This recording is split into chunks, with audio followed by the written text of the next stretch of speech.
Hi friends, இன்றைக்கி என்ன video அப்படின்னு பார்த்தீங்கன்னா, நான் வந்து அம்மா வீட்டுக்கு வந்திருந்தேன். லாஸ்ட் வீடியோலேயே போட்டிருப்பேன். ஸ்கூல்லாம் லீவ் விட்டாச்சு இல்லைங்களா, அதனால் லீவுக்காக அம்மா வீட்டுக்கு வந்திருக்கேன்.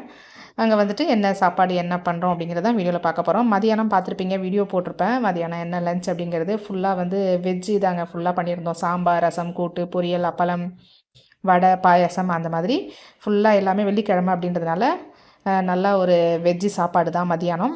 நைட்டுக்கு பார்த்திங்கன்னா இடியாப்பம் பண்ணிகிட்டு இருக்காங்க. என் தங்கச்சி தான் செஞ்சிட்ருக்காங்க. நான் வீடியோ எடுத்துகிட்டு இருந்தேன். இடியாப்பமும் தேங்காய் பாலும். அப்புறம் பார்த்திங்கன்னா தோசை. இடியாப்பம் பிடிக்காதவங்களுக்கு தோசையும் சட்னி இருக்குது, சாம்பாரும் இருக்குது. அதை வச்சு சாப்பிட்டுக்குவாங்க.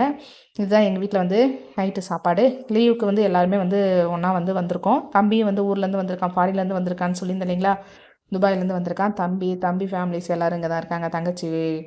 தங்கச்சி பிள்ளைங்க, அப்புறம் வந்து சென்னையிலேருந்து வந்த அத்தை பிள்ளைங்க எல்லோரும் ஒன்றா இருக்கோம். அதனால் வந்து எல்லோரும் அவங்கவுங்களுக்கு பிடிச்சதை செஞ்சு சாப்பிட்டுட்டு ஜாலியாக எல்லாம் ஒன்றா இருக்கிறதே ஒரு சந்தோஷமாக இருக்குது.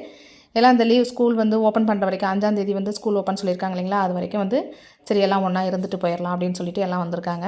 வந்துட்டு பிள்ளைங்கள்லாம் எல்லாம் ஜாலியாக வந்து என்ஜாய் பண்ணிகிட்டு இருக்காங்க. நாங்களும் எல்லோரும் வந்து ஒவ்வொருத்தருக்கும் பிடிச்ச மாதிரி நிறைய பேர் இருக்கிறதுனால ஒவ்வொருத்தரும் ஒரு சாப்பாடு பிடிச்சதை செய்யலாம் அப்படின்னு சொல்லிட்டு செஞ்சிட்ருக்கோம். இது பார்த்திங்கன்னா எங்கள் அத்தை பொண்ணு இருக்காங்க இல்லைங்களா, அவங்களோட பொண்ணு, எங்கள் அத்தை பேத்தி, சென்னையிலேருந்து வந்திருக்கா, அஸ்விகா பேர்.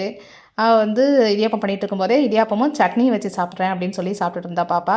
தேங்காய் பால் பிடிக்காதவளுக்கு, அதனால் இடியாப்பமும் சட்னியும் வச்சு சாப்பிட்டு சூப்பராக இருக்குது அப்படின்னு சொல்லிட்டு போயிட்டா. அடுத்தது பார்த்திங்கன்னா இடியாப்பம் வந்து பாத்திரத்துலேருந்து வேக வச்சுருக்கோம். அப்படியே வெளியில் வந்தால் வெளியில் பார்த்திங்கன்னா அம்மா, அப்பா, அப்புறம் குட்டீஸ் எல்லாம் வெளியில் உட்காந்துருக்கோம். அவ்வளோதாங்க. ஓகே, பாய்.